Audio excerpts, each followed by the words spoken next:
for me, but because of what we've been talking about creativity and people living lives and doing things that they really love, I was reminded about this. A number of months ago, I was reading a magazine and came upon an article by Elizabeth Gilbert.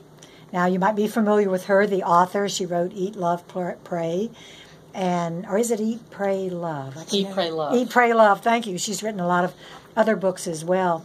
But I was quite taken with this article. She was talking about an experience that she had up in New York City.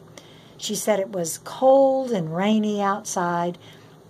She was on a bus, a cross-town bus, at rush hour. And horns were blaring, traffic was building up, and everyone on that bus, people wanting to get home. She said it just felt like people were irritated with each other, irritated with the traffic, and irritated with life.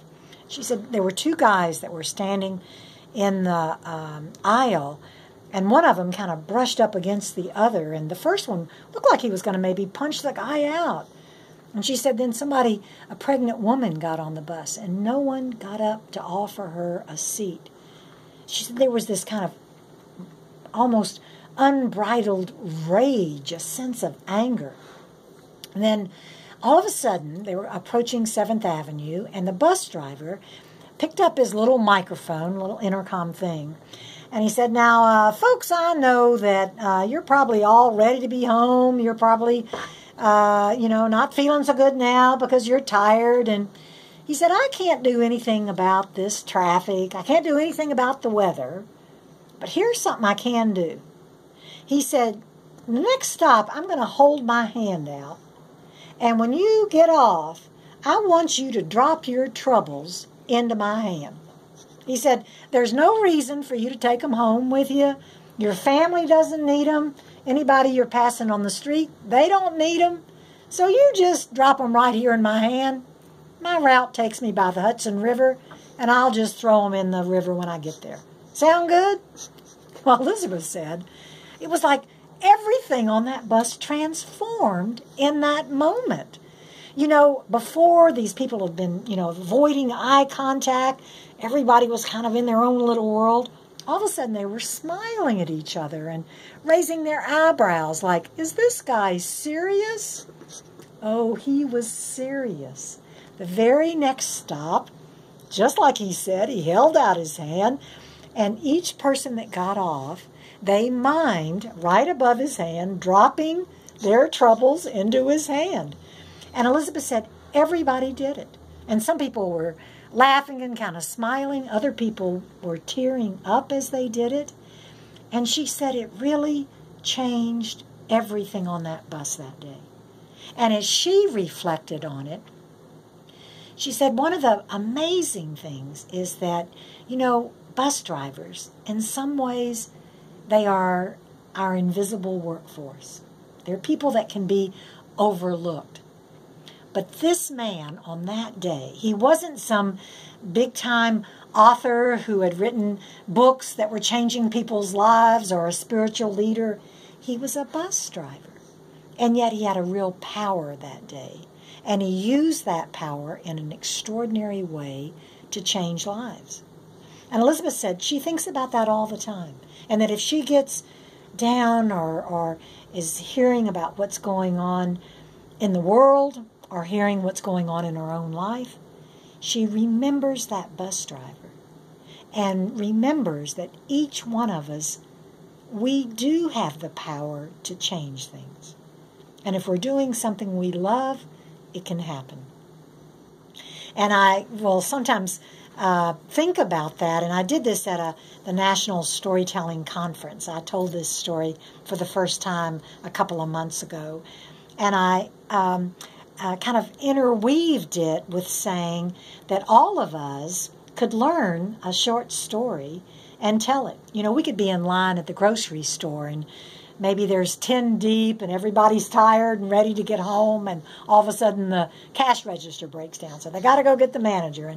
And in that moment, I was saying to this conference that you could turn to the person behind you and say, would you like to hear a 1-minute story? And just tell a story. You could change what is happening in that moment. And what I related to them was in June of this year, earlier in the summer, I was down visiting my brother, Gordon Regan, who lives in Jacksonville, Florida. And he does something. If he goes into a store and there's not many people there and not many customers or something's not busy, he'll ask the salesperson, would you like to hear a short, clean joke? And I was with him. We ran errands all one afternoon. And he must have asked 4 or 5 people. No one said no. Everybody said yes. And so we all have that possibility in us to change things, to bring a different light. We were talking about shining a light. Mm-hmm. We can shine that light on the people that we meet every day and on ourselves and make this world a better place. That is so true. So you want to hear the short, clean joke? Absolutely. I'll end on this one. I'm waiting for the punchline here. So this is from my brother Gordon. And he said there was a young couple. They met in high school and fell in love. And it turned out that they had been born on the exact same day, same year and everything. Wow. Well, they ended up getting married and having children, and their life went on. And it came to be their 60th birthday. And an angel appeared and offered each one of them a wish. Well, the wife knew right away what she wanted to wish for. She said that she had always wanted to travel. And poof, there were 2 tickets for a cruise around the world. Wow. The angel turned to the man and asked him, and he said, well, actually, I've always wanted a wife that was 30 years younger. And poof, he was 90 years old. Be careful what you wish yes. for. I have a very good joke that is along that same line, except that the guy would put his hand in his pocket, and every time he would go somewhere, the right change was always in his pocket. Yes. And so, there was an ostrich always with this guy. And one day, the waitress, after him being able to pull out the right change every time, asked him, "What is going on?" And he goes, "Well, I was up in my attic, and I came across a brass lantern or a genie lamp, and I rubbed it. The genie came out. They gave me 3 wishes, 2 wishes, whatever." And she goes, "Well, wow. And I wished for money, that I would always have money to buy whatever I want. Hence, whenever he puts his hand in his pocket, he's able to pull out the exact change." And the waitress goes, "Wow, that's great." And she goes, "Well, what's with the ostrich?" And he goes, "Well, I asked for a gal with a big butt and long legs, and this is what I got." So the moral to the story, be careful what you wish for, folks. There